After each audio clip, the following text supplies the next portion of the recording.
compelled. And so we've been looking this semester at TGIF. If you've been here, maybe you picked up on it, maybe you didn't. If you haven't, oh well. But anyway, how different people are, what they've been compelled to do, how they're compelled by Christ, what they're compelled to do. And so different people that have spoken this semester have looked at different people from the Scripture. And just looked at different ones of them, and we kind of focused on that. And so originally, I was thinking earlier in the semester, who am I going to talk about? Which person am I going to look at? And man, that needs to be turned down. Thank you, Whit. You're going to turn this microphone down a little bit for me, because every time I say people, it's going. It's like someone getting shot or something. Anyway, so who was I going to look at? And I don't know. I talked to Beth about it really early on. Who am I going to talk about? And originally I was thinking, okay, I'm going to talk about Timothy or Paul and their relationship, about policy, people and Paul. Anyway, I'm going to be conscious every time I say a P word. Alliteration. Yeah. Anyway, so, I thought about that because, I'm really passionate about, B's good too, about discipleship. And so I was thinking about Paul and Timothy. Working on it. Thanks, man.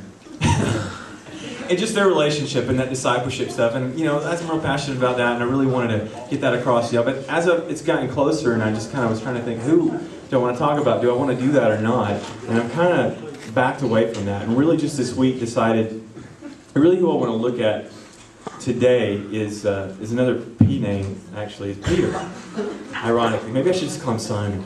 Simon Eater. Instead of Peter. Pumpkin Eater.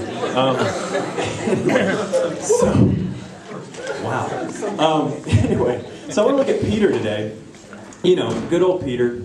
Peter the knucklehead. I'm sure some of y'all can kind of agree about that. You look at Peter, because he is a knucklehead. And that's what we love about him, because he was a knucklehead. Because I'm a knucklehead, or I was, and still am sometimes. And I know some of y'all here are knuckleheads. And if you look at Peter, man, you think about just his life and his whole experience in the Gospels. You look at the peaks and the valleys of his life and the different things. He had these great moments and then these really bad times, right? He's one moment he's walking on water with Christ, and the next moment he's sinking and ooh.